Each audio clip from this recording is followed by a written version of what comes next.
경북 의성 깊은 산골 79세 분순 할머니는 남편을 떠나보낸 후 오래된 한옥에서 백구 한 마리와 함께 살고 있었습니다. 그런데 남편의 제삿날 이후 백구가 이상한 행동을 보이기 시작했습니다. 밤낮 없이 아궁이 앞에서 짖고 파고 무언가를 찾으려 애쓰는 모습이었죠. 이놈아, 왜 그러노? 어디 아픈 기가? 분순 할머니가 아궁이를 열어봤지만 아무것도 없었습니다. 하지만 백구는 포기하지 않았고 며칠 후 믿을 수 없는 일이 벌어졌습니다.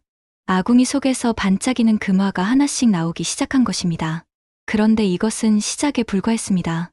40년 전 미제 사건과 연결된 충격적인 진실, 그리고 할아버지가 평생 숨겨온 무거운 비밀이 백구의 안내로 하나씩 드러나게 되는데, 사연 시작 전에 무료로 할 수 있는 구독과 좋아요 부탁드립니다. 댓글에 대박나자라는 단어를 적어보세요. 뜻밖의 좋은 소식이 오늘 당신을 찾아옵니다.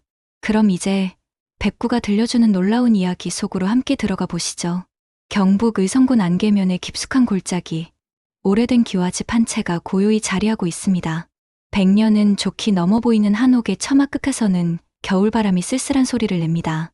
마당 한편에는 장독대가 줄지어 서 있고 그 옆으로는 오래된 우물이 덩그러니 남아 있습니다. 이른 아침, 부엌에서 장작 타는 소리가 들려옵니다. 이분순 할머니가 아궁이에 나무를 넣으며 하루를 시작하고 있습니다. 올해 79, 남편을 떠나보낸 지도 벌써 3년이 흘렀습니다. 구부정한 허리를 일으키며 분순은 깊은 한숨을 내쉽니다. 분순 할머니 곁에는 흰털이 인상적인 진돗개 한 마리가 꼬리를 살랑이며 앉아 있습니다. 백구라고 부르는 이 개는 남편 정영기가 죽기 한 달 전에 데려온 녀석입니다. 당시에는 왜 갑자기 개를 데려오냐며 투덜댔지만 지금은 이 개가 유일한 말동무입니다. 아궁이에서 연기가 모락모락 피어오르자 백구가 꼬리를 흔들며 다가옵니다. 분수는 개의 머리를 쓰다듬으며 중얼거립니다. 이놈아, 네 덕분에 내가 외롭지 않다. 네가 내 자식보다 낫다. 백구는 마치 말을 알아듣는 것처럼 목을 기울이며 분순을 바라봅니다. 그 눈빛에는 묘한 영특함이 서려 있습니다. 오늘은 특별한 날입니다. 남편의 3주기 제삿날이거든요. 서울에서 아들 둘이 내려올 예정입니다. 장남 정도연은 사업을 하다가 망해서 요즘 많이 힘들어하고 있고, 차남 정지우는 공무원으로 일하며 착실하게 살고 있습니다. 하지만 형제 사이가 그리 좋지는 않습니다. 분수는 제사상을 차리기 위해 부엌을 오가며 분주히 움직입니다. 백구는 할머니의 발걸음을 따라다니며 마치 도우미 역할을 하는 것처럼 행동합니다. 때로는 떨어진 채소를 물어다 주기도 하고, 때로는 할머니가 놓친 물건을 코로 밀어주기도 합니다. 점심 무렵 먼지를 날리며 승용차 한 대가 마당으로 들어섭니다. 장남 정도연이 운전석에서 내리고 조수석에서는 차남 정지훈이 무거운 표정으로 따라 나옵니다. 두 형제의 얼굴에는 피곤함이 역력합니다. 어머니, 안녕하세요. 정지훈이 먼저 인사를 건넵니다. 정도연은 뒤늦게 고개를 숙이며 분순에게 다가갑니다. 분순은 두 아들을 반갑게 맞이하지만 마음 한편으로는 복잡합니다. 형제가 만날 때마다 미묘한 긴장감이 흐르는 것을 느끼기 때문입니다. 백구는 처음 보는 사람들에게 경계심을 보이며 멀찍이 서 있습니다. 정도연이 손을 내밀자 한 걸음 뒤로 물러서며 조심스럽게 관찰합니다. 저녁 시간, 제사상이 차려졌습니다. 분수는 정성스럽게 준비한 음식들을 상 위에 올리며 남편을 그리워합니다. 정도연과 정지우는 아버지 앞에서 절을 올리지만 그들의 표정에서는 각자의 고민이 묻어납니다. 제사가 끝난 후 가족들이 둘러앉아 식사를 합니다. 하지만 대화는 어색합니다. 정도연은 사업 실패에 대한 이야기를 꺼내기 싫어하고, 정지우는 형의 무책임함이 못마땅합니다. 분수는 이런 분위기를 감지하고 한숨만 깊어집니다. 그때 백구가 갑자기 아궁이 쪽으로 다가가더니 코를 킁킁거립니다. 그리고는 이상한 행동을 보입니다. 아궁이 입구를 자세히 들여다보며 꼬리를 세우고 귀를 쫑긋 세웁니다. 저 개가 뭐 하는 거지? 정지훈이 의아해하며 묻습니다. 분수는 고개를 갸웃하며 백구를 바라봅니다. 평소에는 저런 행동 안 했는데 하루 종일 피곤했던 가족들은 각자의 방으로 들어갑니다. 하지만 백구만은 아궁이 앞을 떠나지 않고 계속 그 자리에 앉아 있습니다. 마치 무언가를 지키는 파수꾼처럼 말입니다. 깊은 밤, 집 안은 고요합니다. 하지만 아궁이 앞에서는 백구의 작은 숨소리만이 들립니다. 달빛이 창문을 통해 들어와 개의 하얀 털을 은빛으로 물들입니다. 제삿날 다음 날 새벽, 분순 할머니는 평소보다 일찍 잠에서 깼습니다. 무언가 이상한 소리가 들려왔기 때문입니다. 귀를 기울여 보니 아궁이 쪽에서 긁는 소리와 함께 낮은 신음소리가 들려옵니다. 분수는 얇은 이불을 걷고 일어나 부엌으로 향했습니다.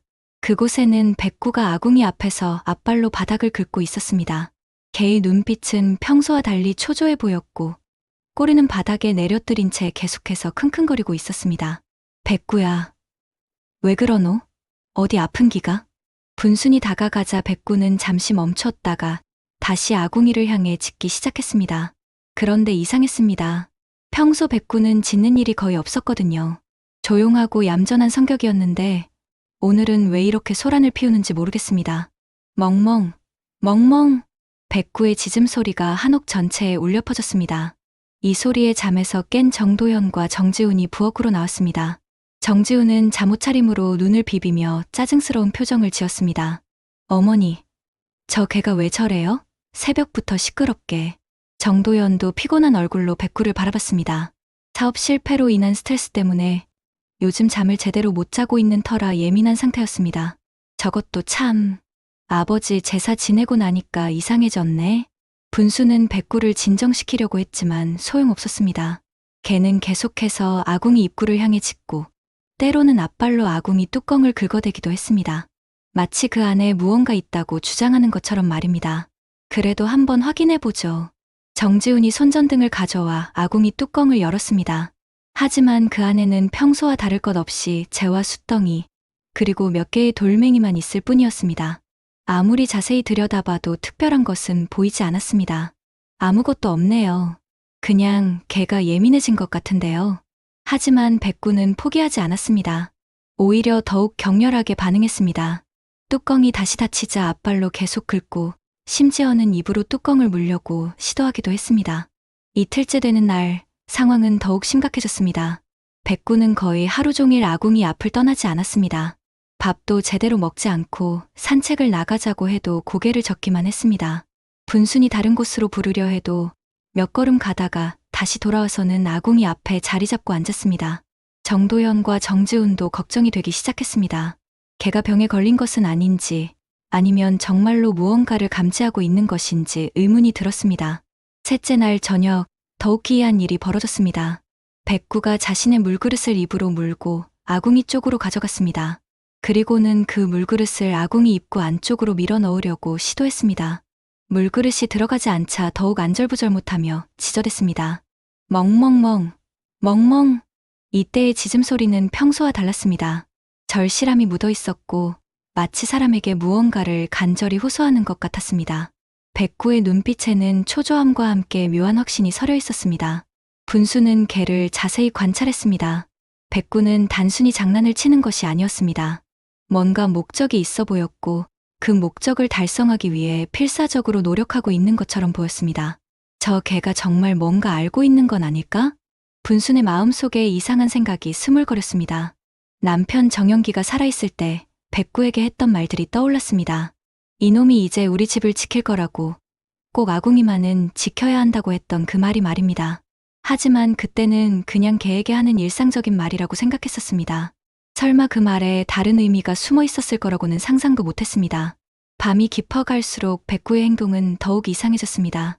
달빛이 비치는 마당에서 개는 아궁이를 향해 낮게 울부짖었습니다. 그 소리는 슬프면서도 간절했습니다. 마치 오래된 비밀을 털어놓고 싶어하는 것처럼 말입니다. 분수는 잠들기 전 한 번 더 아궁이를 확인해봤습니다. 손전등을 비춰가며 구석구석 살펴봤지만 여전히 아무것도 특별한 것은 보이지 않았습니다. 하지만 백구만은 확신에 찬 눈빛으로 그곳을 응시하고 있었습니다. 그날 밤, 분수는 이상한 꿈을 꿨습니다. 남편 정영기가 나타나서 백구의 머리를 쓰다듬으며 무언가를 속삭이는 꿈이었습니다. 하지만 그 말소리는 들리지 않았고 다만 남편의 표정이 매우 진지해 보였다는 것만 기억에 남았습니다. 넷째 날 밤, 정도현은 화장실을 가기 위해 잠자리에서 일어났습니다. 복도를 지나다가 부엌 쪽에서 들려오는 작은 소리에 발걸음을 멈췄습니다. 또 백구가 아궁이 앞에서 뭔가 하고 있는 소리였습니다. 정도현은 손전등을 켜고 조용히 부엌으로 다가갔습니다. 백구는 앞발로 아궁이 바닥을 열심히 파고 있었습니다. 평소보다 더욱 집중하고 있는 모습이었고 혼자만의 세계에 빠진 것처럼 보였습니다. 뭘 그렇게 파고 있는 거야? 정도연이 손전등 불빛을 아궁이 안쪽으로 비췄습니다. 그런데 이상했습니다. 백구가 파낸 제 틈 사이로 뭔가 반짝이는 것이 살짝 보였습니다. 처음에는 눈의 착각인 줄 알았지만 손전등을 다시 비춰보니 분명히 금빛 같은 것이 스쳐 지나갔습니다. 저게 뭐지? 정도연은 심장이 빨리 뛰기 시작했습니다. 혹시나 하는 마음에 손전등을 더 가까이 가져갔습니다. 백구가 파낸 구멍 속에서 작은 동그라미 모양의 무언가가 희미하게 드러나 있었습니다. 정도연은 서둘러 분순을 깨웠습니다. 그리고 정지훈도 함께 불러 모았습니다. 세 사람은 손전등과 후레쉬를 들고 아궁이 앞에 모여들었습니다. 어머니, 저기 좀 보세요. 뭔가 있는 것 같아요. 분수는 노안으로 잘 보이지 않아 안경을 쓰고 자세히 들여다봤습니다. 정지훈도 의심스러운 표정으로 그 자리에 무릎을 꿇고 앉았습니다. 정말로 뭔가 있네요. 이게 뭐죠? 정지훈이 조심스럽게 손을 뻗어 그 물건을 꺼냈습니다. 손바닥 크기의 둥근 금속 조각이었습니다. 표면에는 복잡한 무늬가 새겨져 있었고 무게감이 상당했습니다. 이거 금화 아닌가요? 정도연이 떨리는 목소리로 말했습니다. 금화라니, 이런 시골집 아궁이에서 금화가 나올 리가 없다고 생각했지만 그 무게감과 광택은 분명히 범상치 않았습니다. 에이, 설마 요즘 금화 모조품도 많다던데 아마 아버지가 어디서 주워온 장난감 아닐까? 정지훈은 현실적으로 생각하려 했습니다.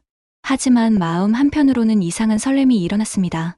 혹시나 하는 기대감이 스멀스멀 올라왔습니다. 분수는 그 금화를 손에 들고 이리저리 살펴봤습니다. 남편이 이런 것을 숨겨둘 이유가 있었을까요? 평생을 소박하게 살아온 사람인데 이런 귀한 물건을 가지고 있었다는 것이 믿어지지 않았습니다.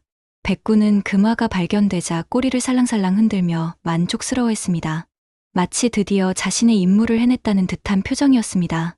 그런데 이상하게도 백구는 여전히 아궁이에서 떠나지 않았습니다. 오히려 더욱 열심히 다른 곳을 파기 시작했습니다. 마치 이것만이 전부가 아니라는 듯이 말입니다.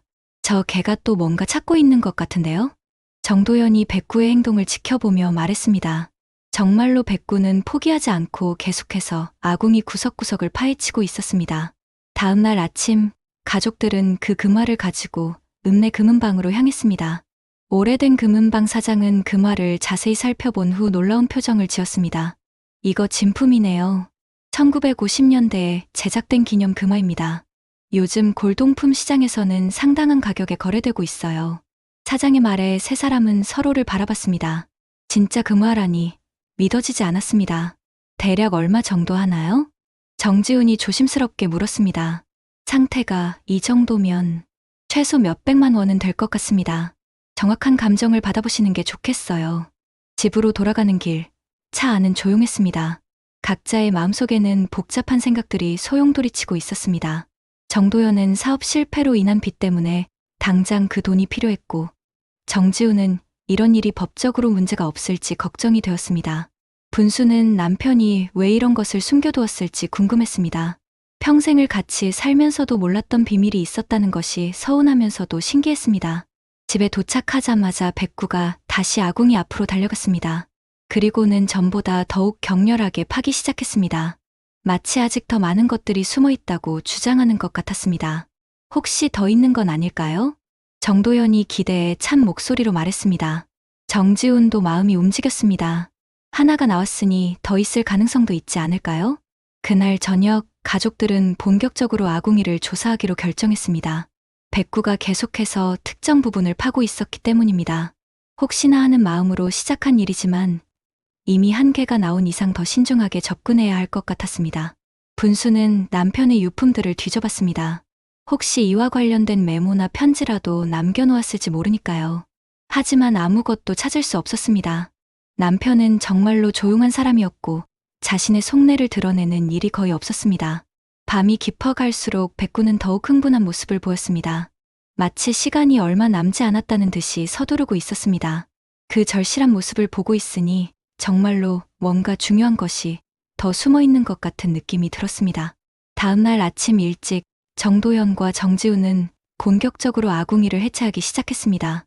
백구가 계속해서 파고 있던 부분을 중심으로 조심스럽게 돌과 흙을 걷어냈습니다. 분수는 옆에서 걱정스러운 표정으로 지켜봤습니다. 어머니, 혹시 아버지가 여기에 뭔가 숨겨놓으셨다는 얘기라도 하신 적 있나요? 정지훈이 삽질을 하며 물었습니다. 분수는 고개를 저었습니다.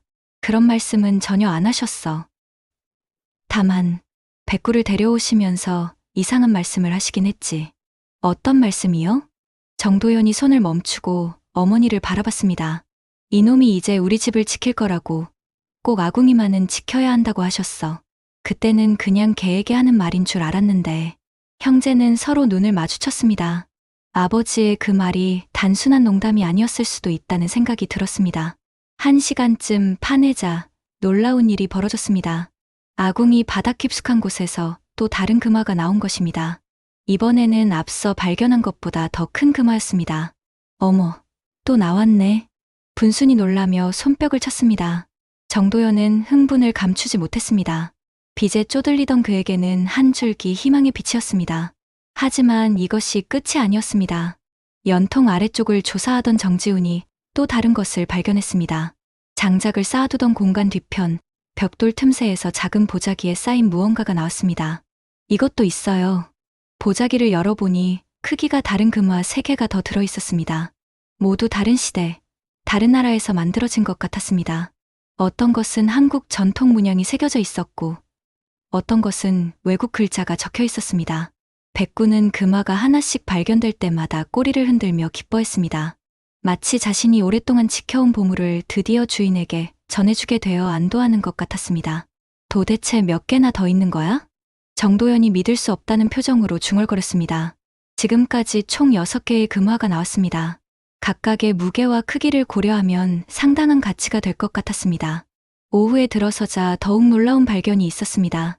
아궁이 옆면 벽돌을 제거하던 중 그 뒤쪽에 작은 공간이 숨어 있다는 것을 알게 된 것입니다. 그곳에서 헝겊에 쌓인 금괴 2개가 나왔습니다. 이건 금괴잖아요. 정지훈이 떨리는 목소리로 말했습니다. 손바닥만한 크기의 금괴였지만 그 무게는 상당했습니다. 이쯤 되니 우연의 일치로 보기에는 너무 많은 양이었습니다. 분수는 혼란스러웠습니다. 남편이 이런 것들을 어떻게 구했을까요? 평생을 농사만 지으며 살아온 사람인데 이런 귀한 것들을 가지고 있었다는 것이 믿어지지 않았습니다. 그이가 대체 어디서 이런 걸... 분순이 금괴를 손에 들고 중얼거렸습니다. 남편과 함께 살아온 50년의 세월 동안 이런 비밀이 있었다는 것이 충격적이었습니다. 정도연은 이미 머릿속으로 계산을 하고 있었습니다.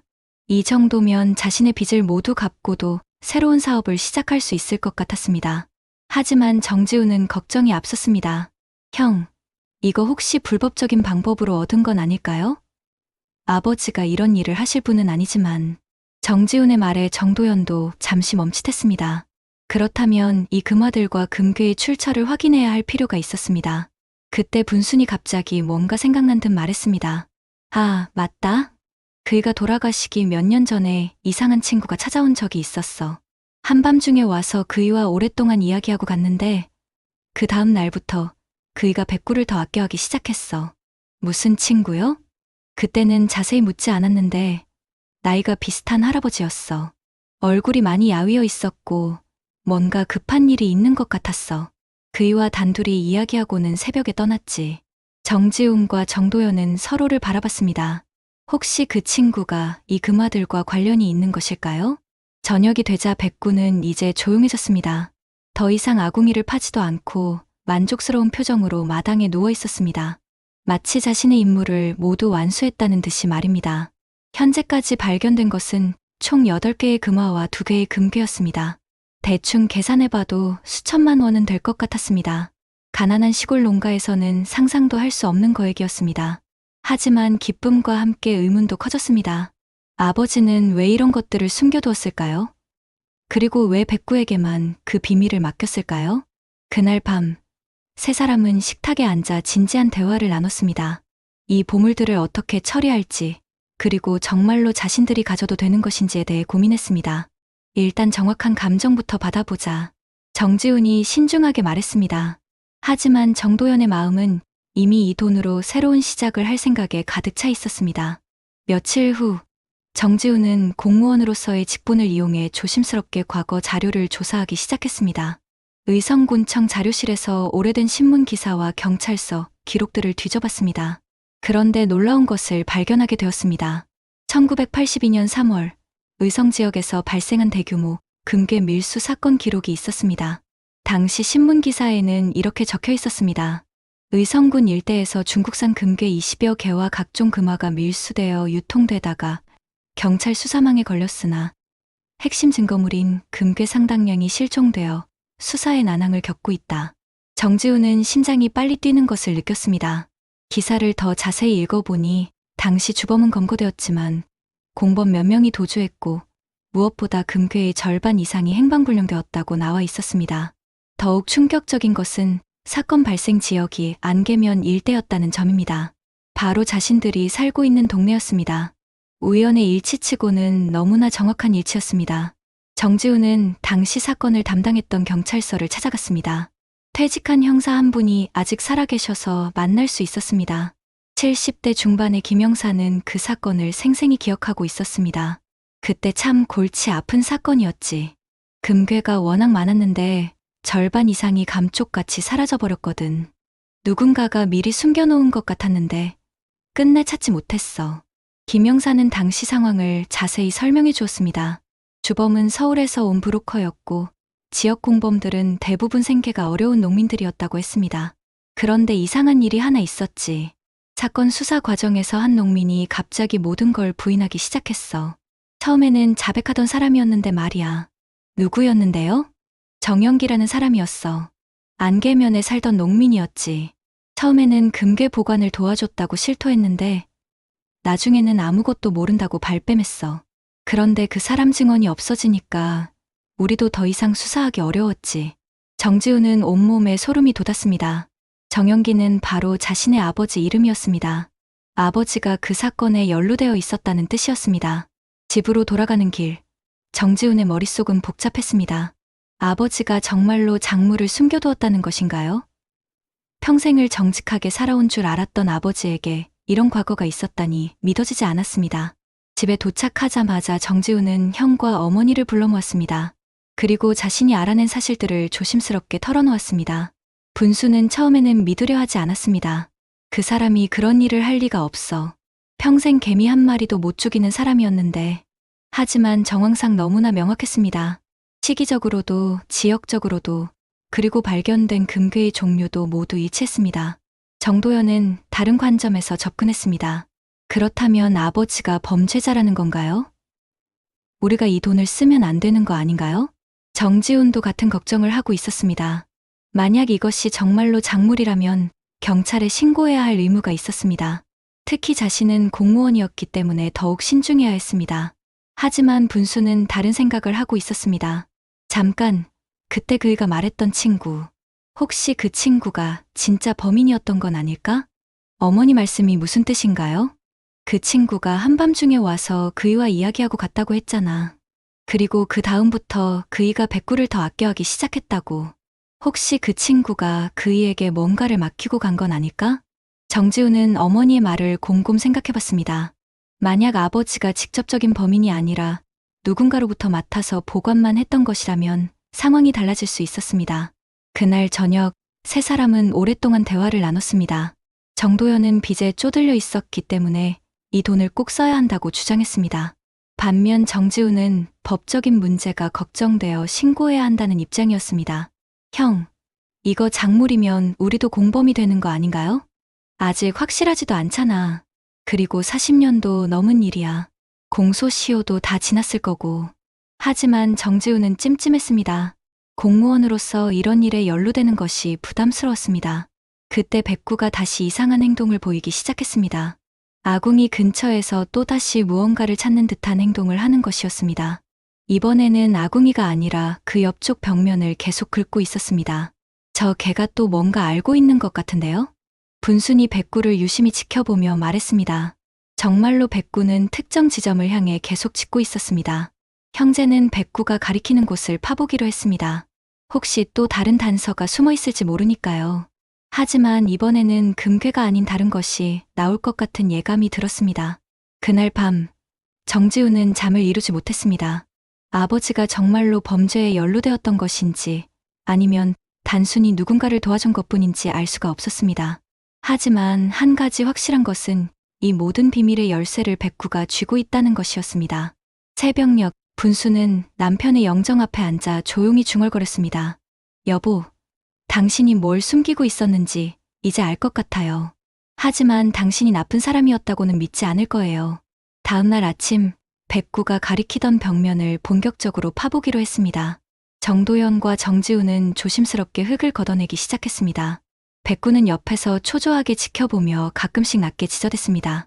1시간쯤 파내자 작은 철제 상자가 모습을 드러냈습니다. 녹이 슬어 있었지만 아직 견고해 보였습니다. 상자는 생각보다 무거웠고 무언가 중요한 물건이 들어있을 것 같았습니다. 어머니, 이거 열어볼까요? 정지훈이 조심스럽게 물었습니다. 분수는 떨리는 손으로 고개를 끄덕였습니다. 상자 뚜껑을 열자 안에는 낡은 천에 쌓인 작은 꾸러미가 들어있었습니다.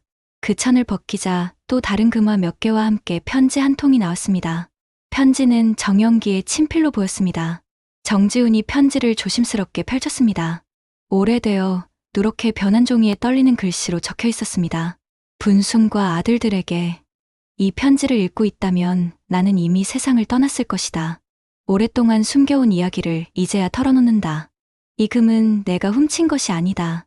1982년 봄, 내 친구 박철수가 찾아왔다. 그는 서울에서 일하다가 나쁜 일에 휘말렸다고 했다. 금괴 밀수에 관련된 일이었는데 주범들이 잡히자 자신도 위험해졌다는 것이었다. 철수는 자신이 맡았던 금괴 일부를 내게 맡기며 사라졌다. 경찰이 수사하러 올 때 나는 무서워서 거짓말을 했다. 아무것도 모른다고 발뺌했다. 그 후 철수의 소식은 들을 수 없었다. 몇 년 후 신문에서 철수가 교통사고로 죽었다는 기사를 봤다. 그때 깨달았다. 이 금괴의 진짜 주인은 이제 없다는 것을. 하지만 나는 이것을 쓸 수 없었다. 나쁜 일로 얻어진 것이라는 죄책감 때문이었다. 평생을 이 짐을 지고 살았다. 분순에게도 말할 수 없었다.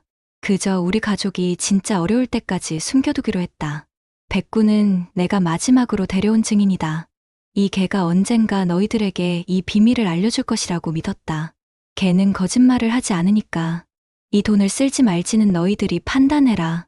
하지만 한 가지만 기억해다오. 악한 일로 시작된 돈이라도 선한 일에 쓰인다면 그 의미가 달라질 수 있다는 것을. 나는 이제 편안히 잠들 수 있을 것 같다. 정영기 드림. 편지를 다 읽은 후 집 안은 조용해졌습니다. 분수는 눈물을 흘리며 편지를 다시 읽어봤습니다.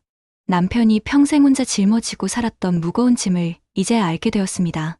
그이가 혼자서 이런 고생을 하고 계셨구나. 분순의 목소리가 떨렸습니다. 남편이 왜 그렇게 조용하고 무거운 표정으로 살아왔는지 이제 이해가 되었습니다. 정지우는 복잡한 심경이었습니다. 아버지는 직접적인 범인이 아니었지만 그렇다고 완전히 무죄는 아니었습니다. 작물 보관죄에는 해당할 수 있었습니다. 하지만 정도연은 다른 관점에서 생각했습니다. 그렇다면 이제 우리가 이 돈을 어떻게 쓸지 결정하면 되는 거 아닌가요? 아버지도 그렇게 말씀하셨잖아요. 아직 결정하기에는 이른 것 같아. 좀 더 신중하게 생각해보자. 정지우는 여전히 조심스러운 입장이었습니다. 공무원으로서의 양심과 형제로서의 정이 충돌하고 있었습니다. 그때 백구가 다시 움직이기 시작했습니다. 이번에는 편지가 나온 곳을 더 깊이 파기 시작했습니다. 마치 아직 뭔가가 더 남아있다는 듯이 말입니다. 저 개가 또 뭔가 찾고 있어요. 정도연이 백구의 행동을 지켜보며 말했습니다. 정말로 백구는 포기하지 않고 계속 파고 있었습니다. 조금 더 파보니 작은 열쇠 하나가 나왔습니다. 오래된 노스의 열쇠였는데 어디에 쓰는 것인지 알 수 없었습니다. 이 열쇠는 뭐에 쓰는 거지? 가족들이 집 안을 뒤져봤지만 이 열쇠로 열 수 있는 것을 찾을 수 없었습니다. 하지만 백구는 열쇠가 발견되자 만족스러운 표정을 지었습니다. 그날 저녁 세 사람은 식탁에 앉아 진지한 대화를 나눴습니다. 아버지의 편지 내용을 바탕으로 이 돈을 어떻게 처리할지 논의했습니다. 일단 법적으로는 문제없을 것 같아. 공소시효도 지났고 아버지가 직접 범죄를 저지른 것도 아니니까. 정지훈이 현실적으로 판단했습니다. 하지만 여전히 마음 한편으로는 찜찜했습니다. 그렇다면 이제 이 돈을 어떻게 쓸지 정해야겠네요. 정도연은 이미 계획을 세우고 있었습니다. 빚을 갚고 새로운 사업을 시작하는 것 말입니다. 하지만 분수는 다른 생각을 하고 있었습니다. 아버지 말씀대로 선한 일에 써야 하지 않을까? 그냥 우리만 쓰기에는 무언가 찜찜해.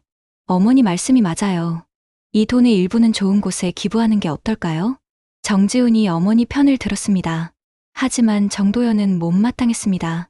형은 공무원이라 안정적이지만 저는 빚도 있고 당장 급한 게 많아요. 형제 간의 미묘한 갈등이 시작되었습니다. 돈을 둘러싼 가족의 갈등. 그것은 예상했던 일이었지만 막상 닥치니 쉽지 않았습니다. 백구는 여전히 아궁이 근처에서 무언가를 기다리는 듯한 모습이었습니다. 마치 아직 끝나지 않은 이야기가 있다는 듯이 말입니다. 그날 밤, 분수는 남편의 영정 앞에 앉아 조용히 이야기했습니다. 여보, 우리 아들들이 이 일로 싸우면 안 되는데 당신이 남긴 이 선물이 오히려 가족을 갈라놓으면 어떻게 해요? 며칠이 지나면서 형제 간의 갈등은 점점 깊어졌습니다. 정도연은 이 돈으로 당장 빚을 갚고 새로운 사업을 시작하고 싶어 했지만 정지훈은 경찰에 신고해서 정식 절차를 밟아야 한다고 주장했습니다. 형, 아버지 편지에도 나와 있잖아요. 우리가 판단해서 쓰라고 하셨다고. 왜 자꾸 복잡하게 만들려고 해요? 정도연의 목소리에는 절박함이 섞여 있었습니다. 사업 실패로 인한 빚 독촉이 계속 들어오고 있었고 이 돈이 마지막 희망이었습니다. 형도 이해해요. 하지만 저는 공무원이에요. 만약 나중에 문제가 생기면 저만 곤란한 게 아니라 가족 모두가 피해를 볼 수 있어요. 정지훈도 형의 처지는 이해했지만 법적인 리스크를 감수할 수는 없었습니다. 특히 공직자로서 이런 일에 연루되는 것이 부담스러웠습니다. 둘의 갈등이 심해지자 분수는 가슴이 아팠습니다. 남편이 남긴 것이 가족을 하나로 묶어주기는커녕 오히려 갈라놓고 있었습니다. 그러던 어느 날 저녁 정도연이 갑자기 선언했습니다. 저는 더 이상 기다릴 수 없어요. 제 몸만 가지고 갈게요. 무슨 소리야? 아직 아무것도 정하지 않았잖아. 정지훈이 놀라며 말했습니다. 하지만 정도연의 마음은 이미 굳어 있었습니다. 어차피 형은 신고할 거고 그럼 이 돈 다 빼앗기잖아요. 그럴 바에는 차라리 제가 먼저 처리하겠어요. 정도연은 금화 몇 개를 챙겨서 집을 나가려 했습니다. 그런데 이상한 일이 벌어졌습니다. 백구가 갑자기 정도연 앞을 막아선 것입니다. 멍멍, 멍멍. 백구는 평소와 달리 날카롭게 짖으며 정도연이 나가는 것을 막았습니다. 정도연이 한 걸음 내디디려 할 때마다 백구는 앞을 가로막으며 위협적으로 짖어댔습니다. 왜 이러는 거야? 비켜. 정도연이 백구를 밀어내려 했지만 걔는 물러서지 않았습니다. 오히려 더욱 격렬하게 저항했습니다. 그때 정지훈이 결정적인 말을 했습니다. 형, 저 지금 경찰서에 전화해서 이 모든 걸 신고할게요. 아버지 편지도 함께 제출하고요. 뭐? 정말로 그럴 거야? 형제는 서로 대립했습니다. 정도연은 배신감을 느꼈고 정지훈은 옳은 일을 하고 있다고 믿었습니다. 분수는 두 아들 사이에서 어떻게 해야 할지 몰랐습니다. 남편이 그토록 신중하게 숨겨두었던 것이 이렇게 가족을 갈라놓을 줄은 꿈에도 몰랐습니다. 그날 밤 정도연은 백구를 데리고 떠나려 했습니다. 혹시 걔가 더 많은 비밀을 알고 있을지도 모른다고 생각했기 때문입니다. 이 걔도 데려갈게요. 어차피 아버지가 저에게 남겨주신 거잖아요. 하지만 백구는 꿈쩍도 하지 않았습니다. 정도연이 목줄을 채우고 끌려고 해도 아궁이 앞에서 움직이지 않았습니다.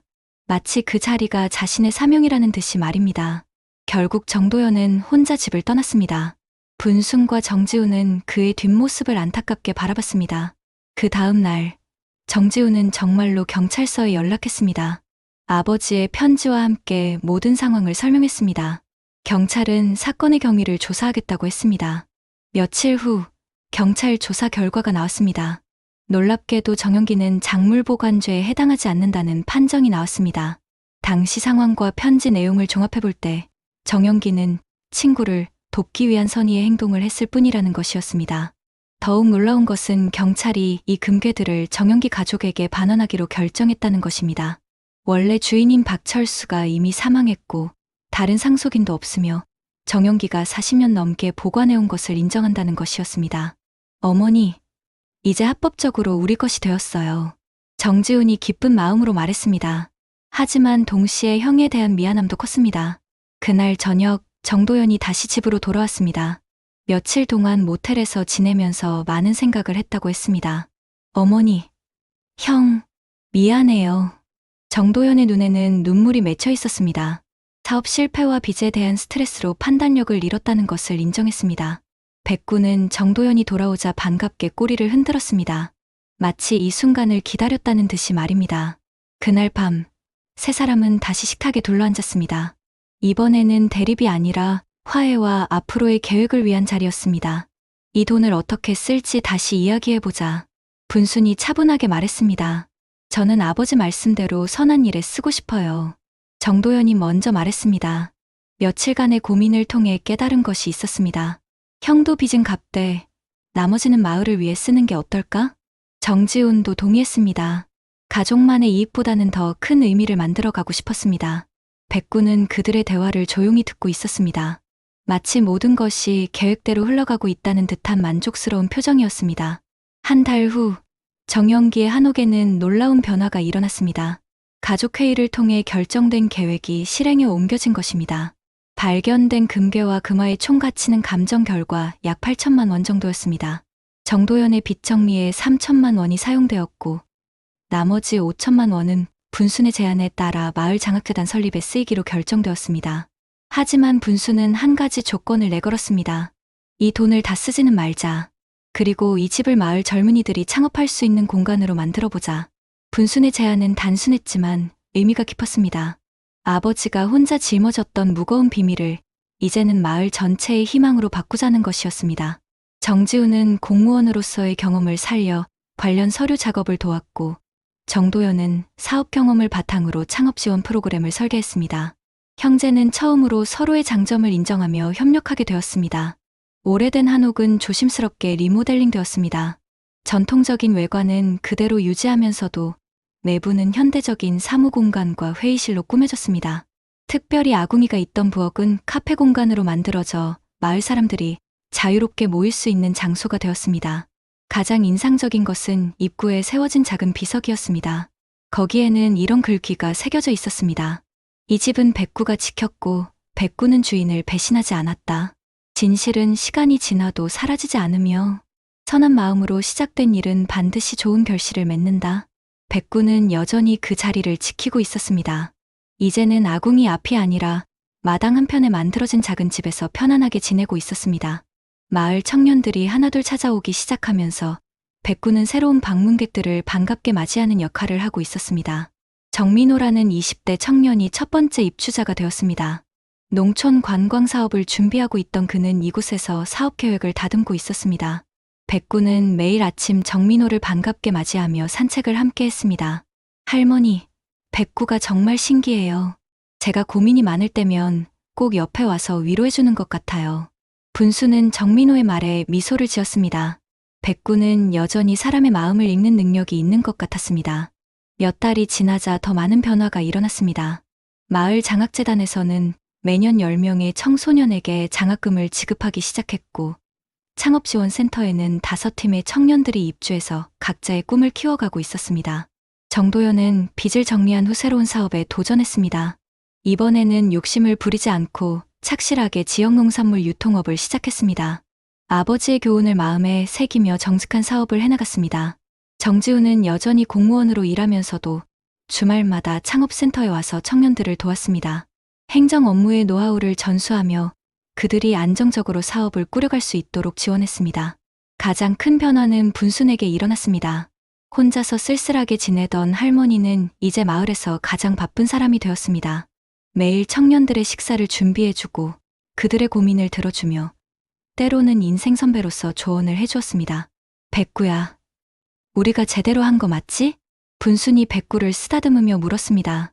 백구는 꼬리를 흔들며 대답하는 듯했습니다. 1년이 흘렀습니다. 정영기 창업지원센터는 지역에서 작은 명소가 되었습니다.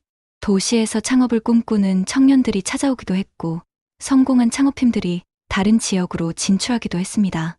특별히 기억에 남는 일이 있었습니다. 정민호가 농촌 관광 사업에 성공해서 마을 전체가 활기를 되찾은 것입니다. 그의 사업은 도시 사람들에게 농촌 체험 기회를 제공하면서 동시에 지역 농산물 판매도 늘렸습니다. 할머니, 제가 성공할 수 있었던 건 이곳에서 꿈을 키울 수 있었기 때문이에요. 정말 감사합니다. 정민호의 말에 분수는 뿌듯함을 느꼈습니다. 남편이 남긴 무거운 짐이 이렇게 아름다운 열매를 맺을 줄은 꿈에도 몰랐습니다. 그날 저녁, 온 가족이 모여 저녁을 먹었습니다. 정도연과 정지우는 이제 자주 만나서 서로의 안부를 물었고, 백구는 식탁 아래에서 조용히 누워 있었습니다. 아버지가 보시면 기뻐하실 것 같아요. 정지훈이 아버지 영정을 바라보며 말했습니다. 그럼요. 당신이 그토록 걱정했던 이 집이 이렇게 많은 사람들에게 희망을 주고 있으니까요. 분순이 남편의 사진에 대고 이야기했습니다. 백구는 여전히 마당 한편에서 창업센터를 지키고 있습니다. 이제 나이가 들어 예전만큼 활발하지는 않지만 여전히 그 눈빛은 따뜻하고 지혜로웠습니다. 새로운 청년들은 모두 백구를 좋아했고 백구 역시 그들을 가족처럼 여겼습니다. 어떤 날 저녁, 분수는 백구와 함께 마당에 앉아 별을 바라봤습니다. 고마워, 백구야. 내가 아니었다면 우리는 영영 그 비밀을 모른 채 살았을 거야. 백구는 분순의 손을 핥으며 조용히 꼬리를 흔들었습니다. 그 모습에서 분수는 묘한 평화로움을 느꼈습니다. 남편이 남긴 마지막 선물이 이렇게 완성되었구나 하는 만족감이었습니다. 밤하늘의 별들이 유난히 밝게 빛나는 날이었습니다. 백구는 하늘을 바라보며 무언가를 생각하는 듯했습니다. 마치 하늘나라의 주인에게 임무 완수를 보고하는 것처럼 말입니다.